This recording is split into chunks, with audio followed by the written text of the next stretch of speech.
Sir. মানে এই আলোচনা আমরা এর আগেও একবার করেছিলাম, তখন অংশীদাররা রাজনৈতিক দলের ছিলেন, মানে আমি একটু যখন যারা বলেছেন এবং সায়ন্ত বলেছেন, জাইমা গেছেন, পাবেল ভাই বলে গেছেন, আব্দুল্লাহ ভাই বলেছেন, বলেছেন, সবার কথাতেই সমৃদ্ধ হয়েছে, সবার মতামত দিয়েছেন। আলোচনা শুনে এবং আমার নিজস্ব ধারণা থেকে একটা হচ্ছে যে গণমাধ্যমে জনগণের আস্থা কমে যাবে। আমরা সত্যি কথা বলতে এই ধরনের কোনো জরিপ বা বড় মাপের গবেষণা এখনো কখনো বাংলাদেশে করি কেন গণমাধ্যমে আস্থা কমে যাচ্ছে। সম্ভবত এই প্রশ্ন যখন করা হয় আমরা ধরে নিই এটা মূলধারা গণমাধ্যমকে নির্দেশ করা হচ্ছে, মূলধারা গণমাধ্যমে কেন আস্থা কমে যাচ্ছে। আমরা বেশিরভাগই উত্তরগুলো দিই, সেটা আমাদের পর্যবেক্ষণ, দীর্ঘদিন আমরা কাজ করে একটা ধারণা করি। যারা সংবাদপত্র বা টেলিভিশন পরিচালনা করে তারা বুঝতে পারেন কি পরিমাণ দেখছে না দেখছে না। কিন্তু আমার মনে হয় যে এখানে অত্যন্ত স্বাধীন এবং নিরপেক্ষ গবেষণা হওয়া প্রয়োজন। যেমন আমরা যে গবেষণাটাকে উদ্ধৃত করি রাইটার ইনস্টিটিউটে, যারা মিডিয়া ট্রাস্ট নিয়ে কাজ করে, বড় বড় গবেষণা 1-2 বছর পর তারা করে, আমরা এখন পর্যন্ত কখনো দেখিনি যে গণমাধ্যম স্বতঃপ্রণোদিত হয়ে কোনো গবেষণাকে সমর্থন করে, যে আমরা এটার রসদ যোগাচ্ছি, আপনারা গবেষণাকে পরিচালনা করুন। আমার মনে হয় যে সবচেয়ে ভালো হবে যদি গণমাধ্যমের থেকে উদ্যোগ নিয়ে তৃতীয় কোনো পক্ষকে এই গবেষণা করতে দেন। কারণ গবেষণা ছাড়া আপনি কোনো অবস্থাতেই বের করে আনতে পারবেন না যে আস্থা কেন কমছে। আপনি তো সরবরাহকারী, আমি অন্য অর্থে আছি, আমি ব্যবহার করছি, সুতরাং আমার ব্যবহার চালিয়ে পুরো চিত্রটা আপনি পান না। আরেকটা সীমাবদ্ধতা হলো যে আমাদের এই আলোচনাগুলো খুব ঢাকা দিয়ে, এবং আমরা যত উদাহরণ দিচ্ছি বেশিরভাগ আমি সম্মান দেখে বলছি যে দেখবেন যে আমরা আমাদের নগরের উদাহরণগুলো খুব বেশি মাত্রায় করি। সেটা ইউনিয়নের অভিজ্ঞতা হোক, আমাদের আন্দোলন সংগ্রামের অভিজ্ঞতা হোক, আমাদের সার্ভিস বেনিফিটস গুলোর অভিজ্ঞতা হোক, আমরা কিন্তু ঢাকা দিই খুব কাজে ভদ্রে হয়তো চট্টগ্রাম বা বড় একটা শহর। আমাদের বিরাট একটা অংশ কিন্তু আঞ্চলিক সংবাদপত্র, যেটা জেলা বা পুরনো বিভাগীয় শহরগুলোতে রয়েছে। সেখানে সাংবাদিকদের অবস্থা, সেখানে গণমাধ্যমকে কিভাবে তারা দেখে, সেই সংক্রান্ত তথ্য কিন্তু আমাদের কাছে নেই। অথবা এটা আমাদের জানা প্রয়োজন। এখন দ্বিতীয় প্রসঙ্গে একটা কিছুটা ওনার পেছনে বলা যায়, কিন্তু আমি একটা সুযোগ দিলাম। আমার কাছে যেটা মনে হয়, যেটা সায়ন্ত বলেছেন বা অন্যরা বলেছেন, যে কেন আস্থা কমে যাচ্ছে। এক হতে পারে যে সংক্ষুব্ধ পক্ষকে আমরা আমলে নিই, সেটা সংবাদপত্র হোক, টেলিভিশন হোক। প্রতিদিন অসংখ্য মানুষ কিন্তু আপনার আমার রিপোর্টের কারণে, প্রতিবেদনের কারণে সংক্ষুব্ধ হতে পারে। সেই সংক্ষুব্ধ ব্যক্তিটা প্রতিকার পাচ্ছেন, যে জায়গাটা উনি বলেন সংবাদপত্রকে কোন জায়গায় তার যে বিবৃতি দিচ্ছে, সেই বিবৃতি এখনো পর্যন্ত এত আলোচনা করার পর আপনি প্রথম পাতায় ভুল ভুল হতেই পারে বা সঠিক না, কিন্তু আমার বিবৃতি আপনি দিচ্ছেন অত্যন্ত অনাগ্রহের সাথে, কম গুরুত্ব দিয়ে অন্য একটা জায়গায়। এটা যদি টেলিভিশনে হয় আপনি কি করেন? আপনি কি আমাকে 30 সেকেন্ড সময় দেন, 1 মিনিট সময় দেন, যে আমি আমার বক্তব্যটা আপনার টেলিভিশনে দেখতে পাবো। সংক্ষিপ্ত হওয়ার বিষয়টি এবং যদি নিরসন না হয় তাহলে আপনার ভুল আশা থাকবে না। আপনি ভালো সাংবাদিকতা করছেন কিনা, এটাই বোধহয় একটা বড় আলোচনার বিষয় হতে পারে। আমাদের উপর প্রচুর চাপ আছে, কিন্তু সেই চাপের মধ্যেও কিন্তু ভালো সাংবাদিকতা এগিয়ে আছে। তা নাহলে আমরা টিকে থাকতাম কিভাবে, এত জোর দলে কথা বলতাম কিভাবে। এখন ভালো সাংবাদিকতা সবাই করছেন কিনা, মানসম্পন্ন সাংবাদিকতা সবাই করছেন কিনা, যে মানে থাকা দরকার, এটাও কিন্তু আপনার আস্থার যে জায়গাটা সেটা কমে যায়। এখন সামাজিক মাধ্যমের সাথে মূলধারা গণমাধ্যমের যে প্রতিযোগিতা, সেটা বহুমাত্রিক। এত দ্রুত মূলধারা গণমাধ্যম যেতে পারে না, তাকে অনেকগুলো পথ পার করতে হয়, তাকে অনেক কিছু চিন্তা ভাবনা করে ছাপতে হয় বা প্রকাশ করতে হয় কিংবা প্রচার করতে হয়। যেহেতু সামাজিক মাধ্যমের অনানুষ্ঠানিক সামাজিক মাধ্যম যাদের কথা বলছি, অন্যদেরও সোশ্যাল মিডিয়া প্ল্যাটফর্ম আছে, তাদের ক্ষেত্রে এই দায়বদ্ধতা নাই, তারা আপনি খুব দ্রুত সংবাদ দিতে পারেন। এটাও অনেক সময় কারণ আপনি খুব দ্রুত দিতে পারছেন না, তাৎক্ষণিকভাবে দিতে পারছেন না, সেটা কারিগরি দিক। সেটা যারা সাংবাদিকতা করেন তারা হয়তো এটা বোধ করতে পারবেন। আর পরের প্রসঙ্গে আসেন, গণমাধ্যম কমিশন গঠনের যে প্রস্তাব, সেটা দলগুলো কিভাবে দেখছে। এটা সবচেয়ে ভালো কথা যে দলগুলোই ভালো বলতে পারবেন যে তারা এটাকে কিভাবে দেখছে। এখন আমরা যতটুকু আলোচনা এখন পর্যন্ত বুঝতে পারছি, আগেও একদিন কামাল ভাই ছিলেন, আদি দিয়াস ছিলেন, সমস্ত আমরা আলোচনা করেছিলাম যে যত আলোচনা আমরা সংবিধান নিয়ে করেছি, এখন পর্যন্ত কোন রাজনৈতিক দল কি বলেছেন যে সাংবাদিকতা কিংবা মত প্রকাশ বা মুক্ত সাংবাদিকতার জন্য আমরা সংবিধানে কোনো সুরক্ষা দিতে চাই? আমার যদি ভুল না হয়ে থাকে কেউ বলেন।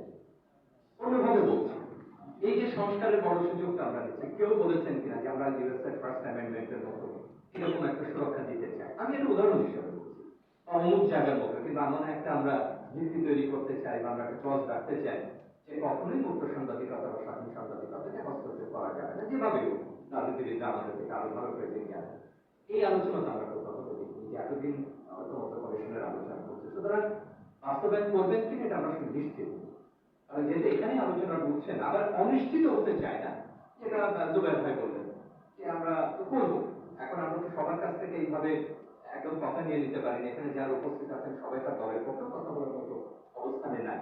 এখন এটা আমাদের মনে হয় যে কিছুটা অপেক্ষা করতে হবে, তবে এখন পর্যন্ত যেটা মনে হয় একটা কথা আছে, সেটা হচ্ছে তাদের ইশতেহার পর্যন্ত অপেক্ষা করা। এবং ইশতেহারে আমরা কয়েকটা জিনিস দেখতে চাই। একটা হলো যে এই সুরক্ষা আইন যেটা ড্রাফট করেছেন তারা, ঠিক আছে, এটা নিয়ে সংযোজন বিয়োজন হতেই পারে, একটা আইনের একটা খসড়া বলেই যে পুরোটা গ্রহণ করতে হবে তা না। আমি আমাদের সামনে অনেকবার বলেছি যে কমিশনের সব সুপারিশের সঙ্গে আমি ব্যক্তিগতভাবে একমত। তার মানে তো এই না যে কমিশন গুরুত্বপূর্ণ বা তার সুপারিশ গুরুত্বপূর্ণ না, আবার যেটার সঙ্গে একমত নয় তার সঙ্গে আংশিক একমত নেই, আবার হয়তো বিষয়টার সঙ্গে একমত আমি পদ্ধতির সঙ্গে একমত, এটাকে আলোচনা করতে পারে। সুতরাং আমরা ইশতেহার থাকি এবং গণমাধ্যমে যারা আছেন তারা লক্ষ্য করবেন যে দলগুলি ইশতেহারে গণমাধ্যম সম্পর্কে কি নিয়ে আসছে, সংস্কার সম্পর্কে কি নিয়ে আসছে, সুরক্ষার বিষয়ে তারা কি নিয়ে আসছেন, সেটা ছাড়া তো আমাদের অন্য কোনো পথের মুহূর্তে নাই। এবং আইনের ব্যাপারে তারা কি দিচ্ছেন যদি তারা উল্লেখ করেন। স্বনিয়ন্ত্রণের কথায় দেখেন, এর আগে আমরা বলেছি যে স্বনিয়ন্ত্রণ একটা ঐতিহ্য এবং রীতিগত ব্যাপার।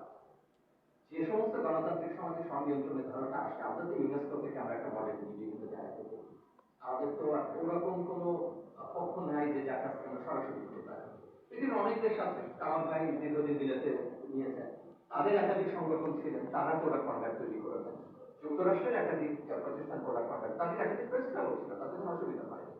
এখন আমাদের গণমাধ্যম ঐতিহাসিকভাবে কেন করেনি রাষ্ট্রের উত্তরটা দেওয়া খুব কঠিন। এখন তো তারা রীতিটা তৈরি হয়, আমরা বোধ করি আমাদের বয়োজ্যেষ্ঠ সাংবাদিক যারা ছিলেন, যাদের সাথে আব্দুল হামিদের নাম বলেছেন, আমরা অনেককে পেয়েছি, তারা যেটা বলতেন যে তখনকার সময় তারা একটা নীতি থেকে সংবাদপত্র আসতেন, তখনকার টেলিভিশন ছিল না, অতএব নীতিটাই সম্ভবত তাদের পরিচালনা করতে একটা ভালো সাংবাদিকতা। এখন আপনি চিরকাল তো তাদের নাম বলে কিংবা তারা ভালো ছিলেন, দেশ ভাগের পরে এখানে চলে আসতে তারা ভালো সাংবাদিকতা করেছেন, এটাতে মানদণ্ড তৈরি করা যায় না। তো আমার কাছে মনে হয় এক হচ্ছে আমরা রীতিটা তৈরি করতে পারিনি, দুই হলো যে আমরা কোড অফ কন্ডাক্ট মানাতে গেলে তাকে সার্ভিস বেনিফিট দিতে হবে, কারণ দিনের শেষে এটা একটা শিল্প এবং এটা একটা চাকরি। এখন কেউ যদি মনে করে ভাই, যেমন আমি দীর্ঘদিন শিক্ষকতা করে শুনতে পাই, আরে ভাই আপনার নীতি তো আকাশ সম, আমার নীতি আকাশ সম, কিন্তু দিনের শেষে আমি একটা মানুষ, আমাকে চলতে হয়, আমাকে সংসার চালাতে হয়, কাজ করতে হয়। আপনি সেটা না দেখে যদি আমাকে প্রতিনিয়ত শুধু নীতির দিকে যান, নীতি বাস্তবায়নের জন্য একটা অনুকূল পরিবেশ লাগে, চাকরির নিরাপত্তা লাগে, সুবিধাদি লাগে, সেটা না হলে কিন্তু নীতি বাস্তবায়িত হয় না। মনে রাখতে হবে যে আমরা কল্যাণ রাষ্ট্রে বাস করি না পুরোপুরি, যেহেতু কল্যাণ রাষ্ট্রে বাস করি না, তো ওই সুযোগটা না দিলে শুধু গণমাধ্যমকে আপনি নীতির কথা বলে আপনি কিভাবে মানাবেন। আপনি চিকিৎসকদের মানাতে পেরেছেন, আপনি অন্য পেশাজীবীদের মানাতে পেরেছেন, আপনি আইনজীবীদের মানাতে পেরেছেন, আপনি অধ্যাপকদের মানাতে পেরেছেন, তাহলে সেখানে প্রশ্ন তুলতে হবে যে সেখানে যদি আমি না মানাতে পেরে থাকি, তাহলে সংবাদপত্রের ক্ষেত্রে বা সংবাদ মাধ্যমে কেন পাচ্ছি না, নিঃসন্দেহে তার কোনো একটা কারণ আছে। আমরা দৃশ্যমান কারণগুলো ওইগুলো বলতে পারি যে আমাদের নীতিটা গড়ে ওঠেনি, আমরা চাকরির নিশ্চয়তাটা পাইনি, আমাদের ওই কাঠামোটা গড়ে ওঠেনি, এবং এটা যে একটা অনুসরণযোগ্য বিষয় তার সাথে প্রশিক্ষণ যুক্ত। আপনি গত 1-2 দশক এখানে বলতে দ্বিধা নেই, প্রশিক্ষণগুলোকে আমরা নিয়েছি, আব্দুল্লাহ ভাইও আছে, প্রেস ক্লাব কয়টা প্রশিক্ষণ দিয়েছে, সাংবাদিক সংগঠন কয়টা প্রশিক্ষণ দিয়েছে, গত 2 দশক ধরে মিডিয়া ডেভেলপমেন্ট হয়েছে এনজিও বা আইনজিও ভাব। এখন এনজিও বা এনজিওরা যারা কাজ করে তারা সবাইকে হয় তারা জাতিসংঘের একটা ফ্রেমওয়ার্ক ব্যবহার করে, না হলে তার যে সংগঠন আছে তার একটা ফ্রেমওয়ার্ক ব্যবহার করে, তাতে দোষের কিছু নেই। এটা যদি জার্মানি ফান্ডেড হয় অবশ্যই জার্মানি তার মতো করে করবে। আমরা অনেক দেশে এখন দেখছি যে জেরবাই ছেলেদের ফান্ড আছে, আমি এটা ইতিবাচক ভাবে বলছি, সে তার কনস্ট্রাকটিভ জার্নালিজম তার সলিউশন জার্নালিজম যেগুলো জার্মানি থেকে তৈরি হয় সেগুলো দিচ্ছে। আমরা এখন ইউএসএ ইউকে এর কোনো প্রকল্প নিয়ে সাংবাদিক প্রশিক্ষণ দিই, সবাইকে সে তার দেশের মত প্রকাশ সুনিশ্চিত করে, আপনি আমি করি যেটা আপনি আমি করিনি। প্রেস কাউন্সিল থেকে সেই একটা করেছিলাম স্বাধীনতার পর পর, আর একটা মধ্যে 80 দশকে সেইভাবে সংস্কার করা হয়েছিল, এরপরে আমি এগোইনি। অতএব আমাদের অনুসরণীয় নীতিমালা তৈরি হবে। একটা বা দুটো পত্রিকায় মুদ্রিত আকারে আছে, সম্ভবত একটা বা দুটো টেলিভিশন মুদ্রিত আকারে আছে, এর বাইরে আর কারণ এটা মুদ্রিত আকারে না। আমার এটা যদি কেউ চাই, আমি সাংবাদিকতা কেউ না, আমি দেখতে চাই আপনার অনুসরণীয় নীতিমালা কি, এটা নাই। আমি আমি আমার একদম এই পর্যন্ত চলে আসতে বলার জন্য এটা বললে হয়তো প্রচার হবে যে আপনার ওই পত্রিকার মুখপাত্র হয়ে উঠলেন কিনা, আমরা জানি কারা আছে বা কোন টেলিভিশনে ছিল। অতএব এইগুলো আমাদের অনেকগুলো কন্ডিশনের উপর ডিপেন্ড করে, সেগুলো আমাদের দেখা, দলগুলোর যদি কোনো অঙ্গীকার করতে পারেন, কয়েকটা অঙ্গীকার সরাসরি প্রস্তাব করি। একটা আমার কাছে মনে হচ্ছে যে মত প্রকাশের ব্যাপারে এবং মুক্ত সাংবাদিকতার ব্যাপারে তারা কি করবেন সেটা স্পষ্ট করা উচিত। তারা কি আইন প্রস্তাব করবেন, নাকি অন্য কোনো সংবিধানে কোনো সুরক্ষা প্রস্তাব করবেন, নাকি অন্য কোনো কিছু করবেন, সেটা আমার মনে হয় তাদের স্পষ্ট করা উচিত। আর সাংবাদিকদের জব সিকিউরিটির ব্যাপারে কি করবেন সেই বক্তব্যটা রাখতে হবে। সেটাকে ওয়েস্ট বোর্ড থাকবে না, অন্য কোনো কারণে যাবে, সেটা তাদেরকে বলতে হবে। কারণ দিনের শেষে বাস্তবায়নটা কিন্তু পুরো তারা করবেন না, সেটা একটা বেসরকারি শিল্প, কিন্তু তাদের চাপ, তাদের নীতিমালা, সেগুলো তো আমার মনে হয় যে খুব গুরুত্বপূর্ণ। এই দুটো জিনিসও যদি তারা তাদের ইশতেহারে উল্লেখ করেন, সেটা অনেক কিছু। এবং আরেকটা বলবো যে সাংবিধানিক যে সংস্কারগুলো হচ্ছে এই মুহূর্তে, তার মধ্যে যেগুলো গণমাধ্যম সম্পর্কিত সেটা ইশতেহারে আসছে। এটা শুধুমাত্র যে গণমাধ্যম কমিশনের সংস্কারে গণমাধ্যম কমিশনের সব প্রসঙ্গ আসবে তা তো না, তারা কামাল ভাই নিশ্চয়ই একমত হবেন। কোন সংস্কার কমিশনের প্রাসঙ্গিক হতে পারে গণমাধ্যমের জন্য, তো সেগুলো তারা কিভাবে আসবেন সেটা দেখবার বিষয়। পরেরটা একবার 5 নম্বরে যে আচরণবিধি কাঠামো তৈরি করতে কেন পারছে না, আগে অনেক কিছুটা বলেছি, আমার মনে নতুন করে আর বলবার কিছু নেই।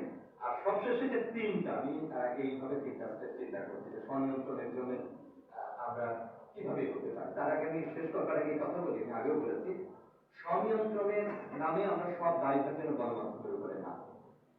স্বনিয়ন্ত্রণ গণমাধ্যমের একটা আবশ্যিক অংশ, আমরা সেটা পুরোপুরি পারিনি, কিন্তু চেষ্টা যে করিনি তাও কিন্তু বলা যাবে না, আমরা অনেকেই চেষ্টা করেছি।